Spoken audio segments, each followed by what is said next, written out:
A few months ago, the President admitted, I approved a proposal to consider new, limited offshore drilling under the assurance that it would be absolutely safe, though puncturing the Earth's bedrock just isn't. However, he was assured the proper technology would be in place and the necessary precautions would be taken, though the White House knew their committees in the lap of big oil had excused the drillers from having capping capabilities. And it knew that there's no way oil can be drilled with precautions, nor that you can mix a palatable cocktail for wildlife using crude. But to sustain economic growth and please men in corporate suits, you turn a blind eye to the sea being turned into peanut butter.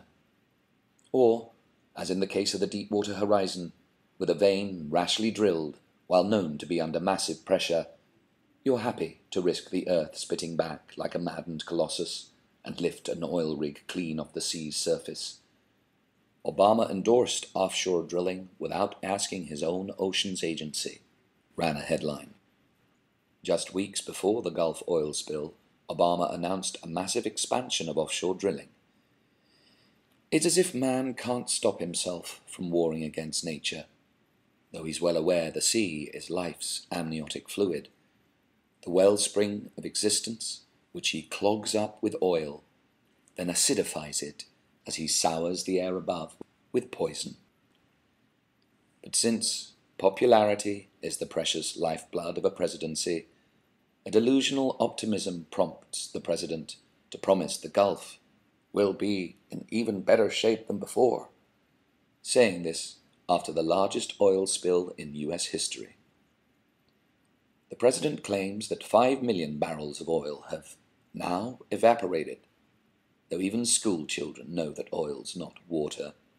But White House PR is in overdrive, and like an incompetent magician, insists that whatever was there has now disappeared. The radical journalist I.F. Stone, who spent a lifetime studying the politics of the United States, concluded in the end that all governments are run by liars, and nothing they say should be believed. I will promise you this, that if we have not gotten our troops out by the time I am president, it is the first thing I'll do. I will get our troops home. We will bring an end to this war. You can take that to the bank. This was Obama in 2007. Normally, you can take that to the bank means trust me. Although if it's been said by the ethically cleansed, then it only means that I'm against war until I'm in power, where oil money gets to trump political promises. Obama would extend the U.S. base in Baghdad with walls 16 feet thick, and he staffed it with 3,000 people. It's designed to maintain control of Iraqi oil fields and to suppress all objections to the U.S. presence. Now all my lies are proved untrue, Kipling wrote, and I must face the men I slew. What tale, he asked, shall serve me here among mine angry and defrauded young? And in Obama's war policies in Afghanistan and Pakistan, says Tom Engelhardt in The American Way of War, his imperial avatar is already plunging into the dark, into the distinctly opaque valley of death. The president fights 3 wars while boasting of moral authority, which he claims is America's strongest currency in the world. For every Pentagon puppet has to lay claim to the highest ideals, to help them project an image that'll triumph over substance. When Obama walks into a room, George Clooney fawningly drools, you want to follow him somewhere, anywhere. But while Hollywood heartthrobs can bask in a fellow idol's charisma, the less fortunate suffer from the empire's hate crimes. Washington and Hollywood spring from the same DNA, one of their head honchos, Jack Valenti, once revealed. Thus, movies, vetted by Homeland Security, glorifies U.S. power and relish insane levels of force applied to U.S. enemies. For the U.S. president runs the most ubiquitous killing machine in history, which is unleashed solely to protect U.S. capitalism.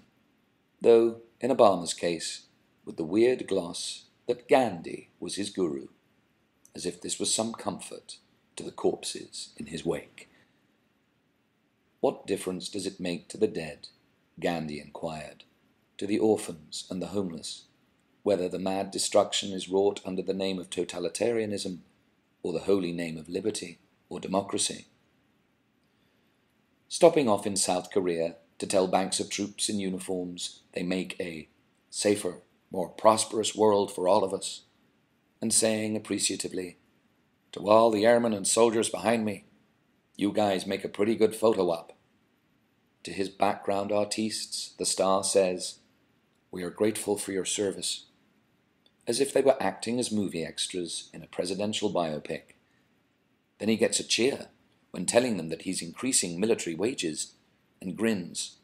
That's what you call an applause line, as he exits.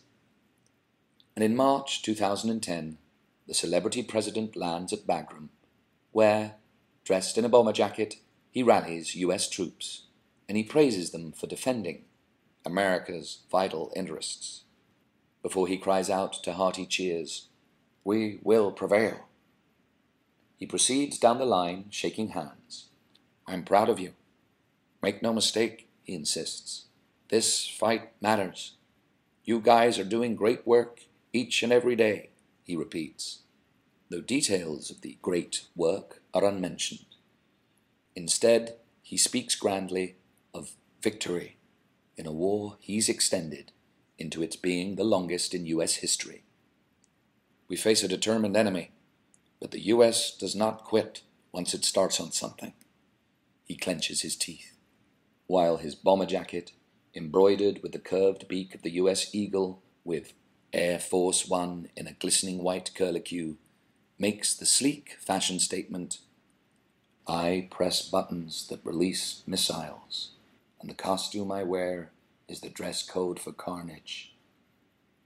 But as the corpses pile up, the president, once nicknamed the Pope of Hope and the Dalai Lama, seems increasingly stressed, for the Pentagon puppet must now see oil flow as fluently as his platitudes, and to that end orders 4 times as many drone attacks as Bush. At the same time, March 2010, 8,000 stand outside the White House, displaying rows of coffins in which some of them lie, inviting the crowd to throw our bodies into the gears of the machine. The peace activist, Cindy Sheehan, who lost a son in Iraq, is seized. In her words, after she'd been slammed and jacked around, she's firmly told that if she stopped getting arrested, as the officer recommends, she wouldn't have to go through all of this. Cindy replies, "When the wars stop, I will stop. The wars will stop when we nuke them and take their oil," her Washington arresting officer ghoulishly retorts. Miss Sheehan takes Officer Thomas's badge number 628, later asking herself why they're called pigs.